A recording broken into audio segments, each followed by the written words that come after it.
boa tarde. Xenofobia, discriminação, trabalho escravo. Vira e mexe há notícias que remetem a esses tipos de crimes, seja por desqualificar um morador de outra região do país, seja por deixar que pessoas trabalhem em condições degradantes. Eu sou Rafaela Vivas e o combate a essas práticas criminosas é um dos destaques do dia. Vamos aos demais.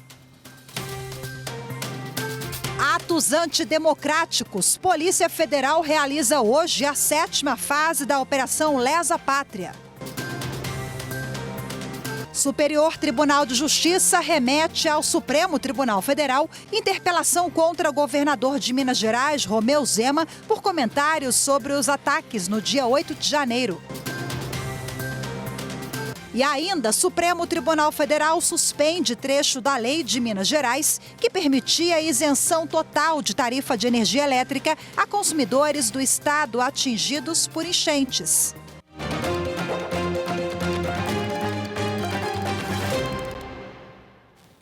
A Polícia Federal cumpriu nesta terça-feira mandados judiciais em mais uma fase da Operação Lesa Pátria. Os alvos são suspeitos de participar dos atos antidemocráticos do dia 8 de janeiro. Vamos agora sobre esse assunto falar ao vivo com a repórter Evne Araújo, que tem mais detalhes da ação. Olá, Evne, muito boa tarde para você. Oi, Rafaela, boa tarde. Foram expedidos 8 mandados de busca e apreensão e 3 mandados de prisão no Paraná e em Minas Gerais. Segundo a Polícia Federal, a 7ª fase da Operação Lesa Pátria mira pequenos financiadores dos atos antidemocráticos contra as sedes dos 3 poderes aqui em Brasília no dia 8 de janeiro. São pessoas que pagaram ônibus e organizaram caravanas para que os manifestantes chegassem a Brasília. Os 3 suspeitos foram presos. 2 pessoas foram presas preventivamente em Areado e uma em Alpinópolis, ambos municípios mineiros. Eles vão responder por depredar patrimônio público. Rafaela. Muito obrigada, Evne, pelas informações. O ministro Humberto Martins, do Superior Tribunal de Justiça, remeteu ao Supremo Tribunal Federal interpelação contra o governador de Minas Gerais por comentários sobre atos de 8 de janeiro. As informações com Marina Campos.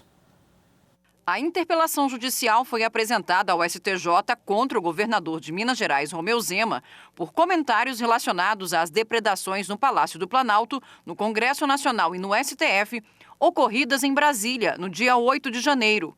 O relator, ministro Humberto Martins, remeteu a interpelação ao STF, uma vez que já existe um inquérito instaurado na Suprema Corte para apurar responsabilidades pelos atos de vandalismo. A interpelação foi ajuizada para que Romeu Zema esclarecesse uma entrevista na qual ele teria afirmado que autoridades trabalharam para que os ataques ocorressem de forma que, colocando-se na posição de vítimas, pudessem obter supostos ganhos políticos perante a sociedade brasileira e a comunidade internacional. Segundo os autores da interpelação, as afirmações do chefe do Executivo Mineiro não teriam base em provas e, no mínimo, configurariam o crime de calúnia.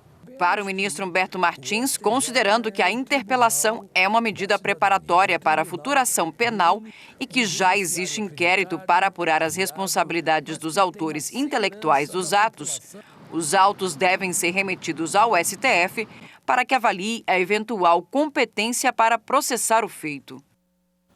Por maioria, os ministros do Supremo Tribunal Federal suspenderam trecho da Lei de Minas Gerais, que permitia a isenção total de tarifa de energia elétrica a consumidores do estado atingidos por enchentes. A decisão foi no plenário virtual. A reportagem é de Carolina Chaves.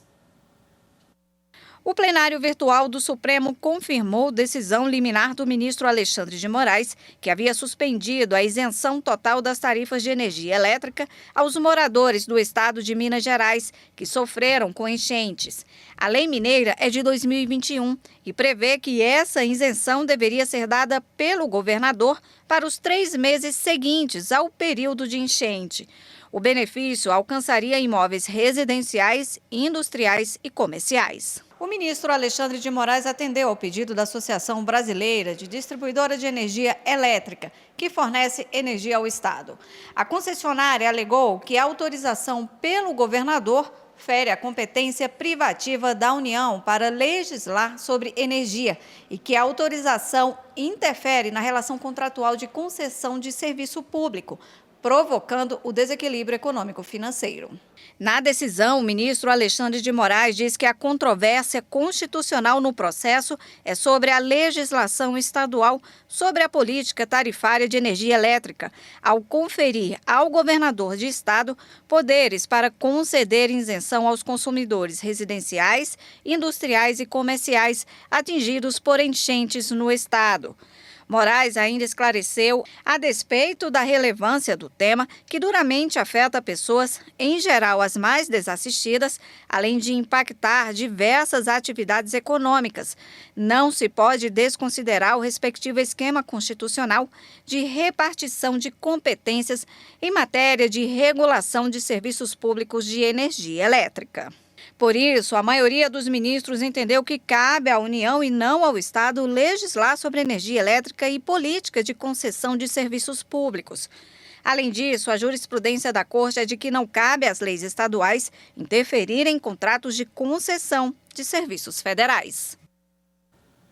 Em outro julgamento no plenário virtual do Supremo, os ministros decidiram que agentes da Polícia Rodoviária Federal têm direito a receber horas extras por serviços extraordinários que excedam a jornada de trabalho prevista em lei. Marta Ferreira. Os agentes da Polícia Rodoviária Federal são remunerados por subsídios. O pagamento inclui o vencimento básico e gratificação de desgaste físico e mental. A discussão chegou ao Supremo por meio de uma ação proposta pelo Partido Solidariedade, que alega ser inconstitucional dispositivos da Lei 11.358 de 2006. Eles impedem o pagamento de adicionais noturno e por prestação de serviços extraordinário, além de outras gratificações. O partido argumenta que houve violação ao princípio da isonomia. O processo é de relatoria do ministro Luiz Roberto Barroso e foi julgado no plenário virtual. O ministro aceitou em parte o pedido feito na ação, determinando que as horas extras realizadas pelos policiais rodoviários federais sejam pagas, mesmo que ultrapassem a quantidade do subsídio recebido. Mas Barroso entende que a categoria não pode receber adicional noturno. Isso porque os agentes da Polícia Rodoviária Federal trabalham por meio de plantões. Assim, eles devem estar cientes do trabalho no período noturno. Barroso destacou ainda que as verbas para compensar o desgaste físico e mental já foram incluídas ao subsídio e que a Constituição proíbe o pagamento adicional em função do exercício do cargo. O plenário, por unanimidade, acompanhou o voto do relator. A seguir, Ministério Público do Rio Grande do Sul, em Caxias do Sul, entrou com ação contra o vereador Sandro Fantinel por ofensas aos baianos. As informações em instantes.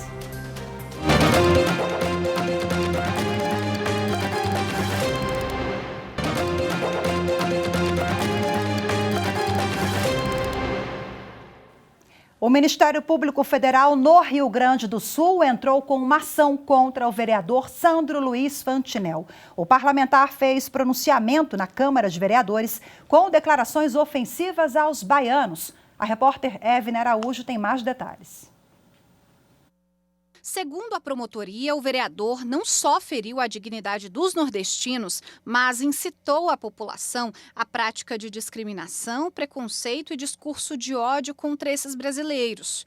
O Ministério Público pede que Fantinel seja condenado a multa de R$300 mil por danos morais coletivos. O pronunciamento de Sandro Fantinel foi feito no dia 28 de fevereiro, após repercussão de uma operação que resgatou 207 trabalhadores em Bento Gonçalves, em situação análoga de escravo. Os trabalhadores eram de maioria vindos da Bahia e relataram ser mantidos presos, sem receber salários e sofrendo violência. O vereador atacou as vítimas. O pronunciamento do vereador de Caxias do Sul não foi o único caso de preconceito registrado nos últimos dias. Também no sul do país, um homem foi condenado pela justiça após postar na internet um anúncio de venda de escravo. Negro africano legítimo, Único dono, bom estado de saúde, serviços, animais, transporte. Alguém precisa de um escravo? Baratinho, único dono. Segundo o autor, o anúncio seria uma brincadeira com um amigo, mas a postagem no site de vendas repercutiu nas redes sociais. Na denúncia apresentada à Justiça, o Ministério Público Federal afirmou que os crimes cometidos foram racismo e injúria racial contra todas as pessoas negras. O homem foi condenado, em decisão do Tribunal Regional Federal da 4ª Região, a passar um ano prestando serviços comunitários à comunidade. O advogado Alisson Poça alerta que postagens na internet estão passíveis de punição severa quando algum crime é cometido. O ordenamento jurídico brasileiro possui inúmeras previsões, seja no campo criminal como no campo do consumidor e na área civil, que visam proteger as pessoas nas relações digitais. Por mais que tenha acontecido pela internet, num contexto de comentários, a legislação ela se aplica assim. E ainda sobre esse assunto, condições degradantes e desrespeito ao trabalhador, hoje o Ministério Público do Trabalho divulgou mais um caso de trabalho análogo ao de escravo, desta vez em Pirangi, no interior de São Paulo. 32 trabalhadores foram encontrados em uma fazenda terceirizada de cana. De acordo com o MPT, as vítimas eram de 5 cidades diferentes de Minas Gerais e foram levadas em vans clandestinas para trabalhar no canavial. Agora, para falar mais sobre esse tipo de crime, eu converso ao vivo de forma remota com a Procuradora do Trabalho na Bahia, doutora Manuela Gedeon. Seja muito bem-vinda. Boa tarde, doutora. Boa tarde a todos e a todas. Vamos começar pelo trabalho escravo, daqui a pouquinho eu quero resgatar também outras situações degradantes e formas de discriminação no trabalho. Mas começando com o trabalho escravo, hoje tivemos o caso de São Paulo, no fim de semana de Minas Gerais, na zona da Mata Mineira, semana passada retrasada no Sul. Enfim, são casos que estão vindo à tona e são mais comuns do que a gente imagina ainda em 2023, doutora. E quais são as características desse tipo de crime? Então, infelizmente, ainda é muito comum nós do MPT, juntamente com o Ministério do Trabalho, Emprego e outros órgãos, Polícia Federal, Polícia Rodoviária Federal, periodicamente participamos de operações de trabalho escravo.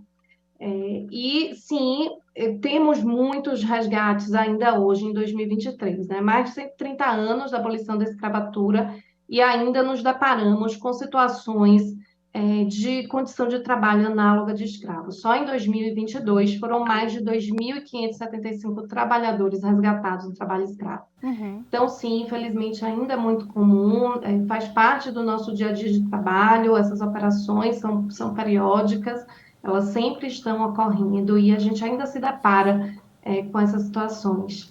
Doutora, no fim de semana, uma operação me chamou a atenção lá na zona da Mata Mineira, onde os trabalhadores eles tinham que pagar lá ao dono da fazenda um valor, ficavam devendo, né? Isso é muito comum, mas eles recebiam salários, cerca de 300 a 400 reais por mês e ainda assim a decisão configura condições análogas a de escravo. Quais são os elementos desse crime? Mesmo recebendo um salário baixo, um valor mínimo ali, é trabalho escravo do mesmo jeito? É bom a gente ter em mente que essa definição do trabalho escravo ela está prevista no artigo 149 do Código Penal. E esse artigo prevê 4 tipos de situação de trabalho escravo. Então, a gente tem o trabalho forçado, que é aquele trabalho escravo típico, onde existe uma interferência na liberdade de locomoção do trabalhador.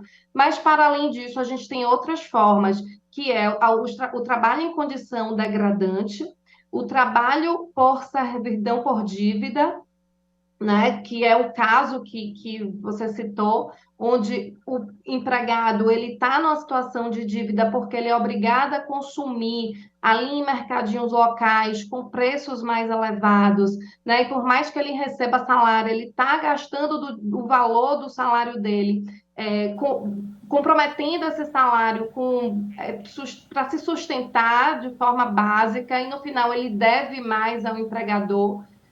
e não consegue se desvencilhar dessa relação. Então, isso é tipo de condição de trabalho análoga de escravo, né? Servidão por dívida. A degradância, como é muito comum a gente encontrar também alojamentos precários, sem a mínima condição de higiene, de conforto, de segurança. Isso também caracteriza o trabalho escravo. E jornada exaustiva, né? Aquele trabalho de domingo a domingo, 14, 15 horas por dia, sem descanso, sem intervalo. Então, essas situações todas caracterizam a situação de trabalho escravo. Por mais que ele receba um salário, um valor qualquer, outras situações ali, naquele conjunto, caracterizam a situação prevista no artigo 149 do Código Penal. Doutora, quero aproveitar a senhora aqui para chamar a atenção para um caso que na última semana chamou a atenção e ganhou uma repercussão danada. Foi o caso do vereador no Sul, que ofendeu trabalhadores, inclusive do seu estado, baianos. O que configura a xenofobia? E a xenofobia está dentro, é uma discriminação também que a gente vê nas relações de trabalho, e discriminação essa combatida também pelos procuradores de trabalho, pelo MPT, não é isso? Sim, com certeza. O Ministério Público do Trabalho, ele tem como meta prioritária combater as discriminações na relação de trabalho. E a fala do vereador nada mais é do que um fomento à discriminação, né? Um fomento à discriminação de forma que há uma ofensa direta à Constituição, às leis, a normas internacionais, né? Além de ser uma fala que minimiza a situação do trabalho escravo, né? Culpabiliza a própria vítima, e uma fala totalmente preconceituosa que causou muita indignação, muita revolta, e que vai sofrer as consequências jurídicas e legais decorrentes. Então, o MPT já distribuiu essa denúncia e nós vamos apurar, dando esse enfoque a fomento da discriminação nas relações de trabalho. Rapidinho, para a gente finalizar, quais são os canais de denúncia? Qualquer pessoa pode fazer essa denúncia através do site do MPT. Joga no Google MPT e vai encontrar o site. Lá vai ter um campo específico para fazer a denúncia. Essa denúncia pode ser anônima, sigilosa. Qualquer pessoa pode fazer, um membro da família, um parente, um vizinho que tenha ciência de algum caso de trabalho escravo. E é muito importante que essas denúncias sejam feitas, porque através dessas denúncias a gente consegue organizar as operações, as forças-tarefas de trabalho escravo e chegar até o lugar e a situação. Então, também podem ser feitas através dos canais do Disque 100, né? Ou diretamente para o Ministério do Trabalho também. Perfeito, doutora. Muito obrigada. Conversei ao vivo com a doutora Manuela Gedeon, que é a Procuradora do Trabalho na Bahia. Obrigada mais uma vez. Boa tarde para a senhora. Obrigada. Boa tarde. A seguir, ex-médico Roger Abdelmaci vai ser internado no hospital penitenciário. As informações em instantes. Voltamos já.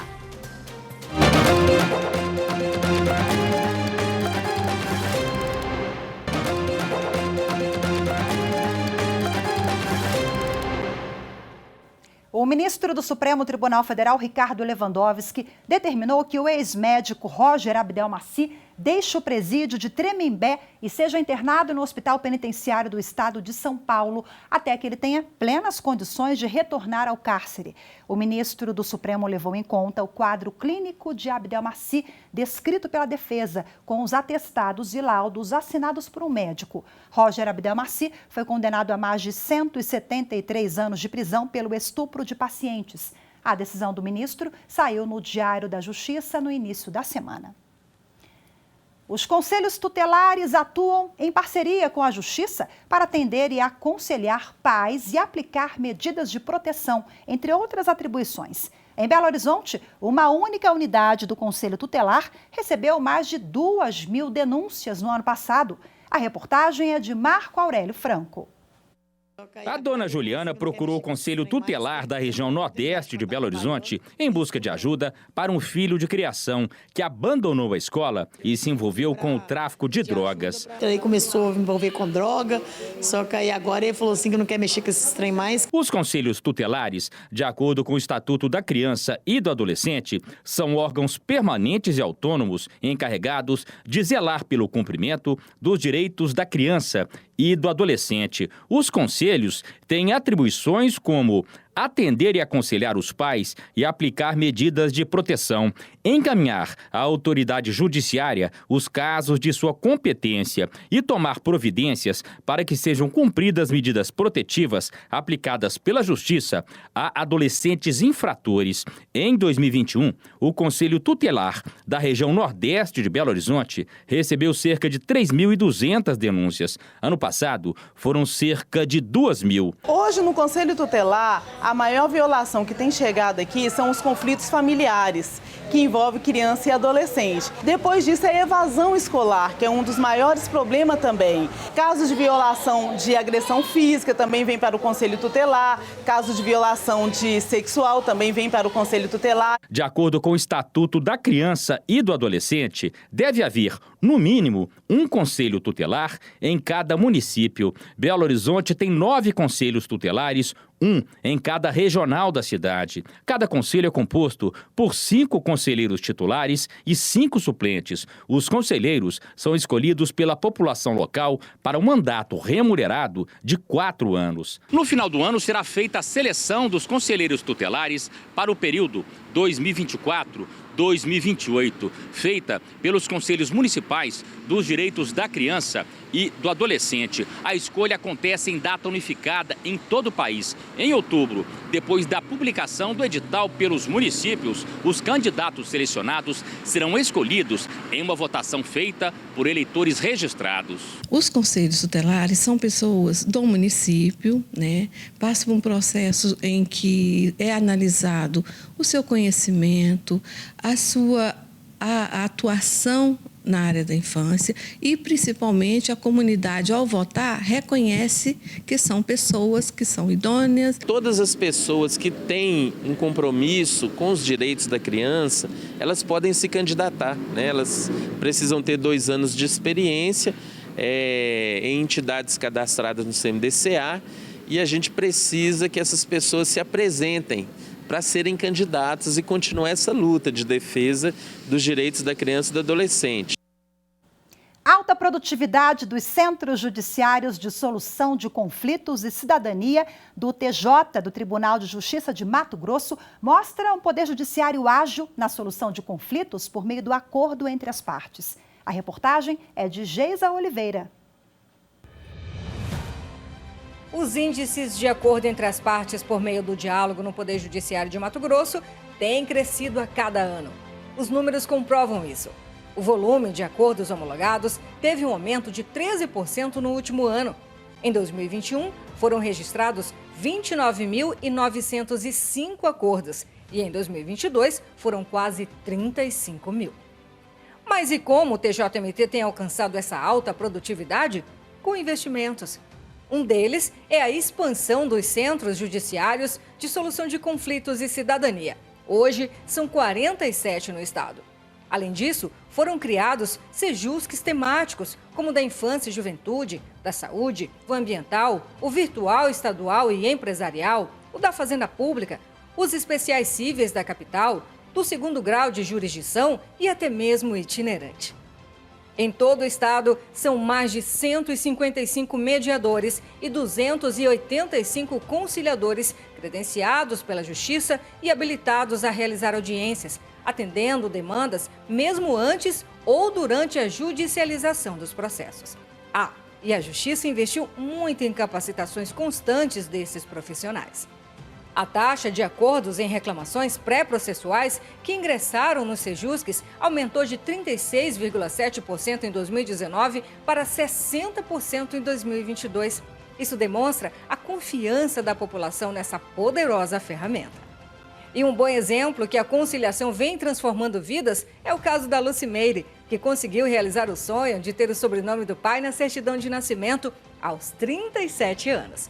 O reconhecimento da paternidade se concretizou de forma simples e rápida, por meio de uma audiência virtual.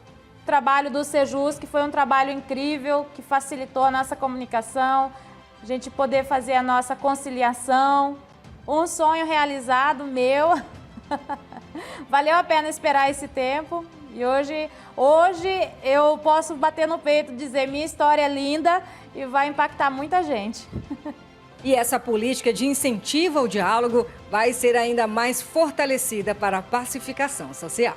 A gestão do NUPEMEC 2023-2024, dentre outras ações, prevê a realização de capacitações de servidores, magistrados, dos conciliadores credenciados e também dos mediadores cadastrados. Os mediadores cadastrados serão ofertadas vagas nos cursos de empresarial, fazenda pública, fundiário, consumidor, entre outros que nós formos demandados também. Sempre com o objetivo de especializar a matéria, para a gente ofertar um serviço com mais qualidade.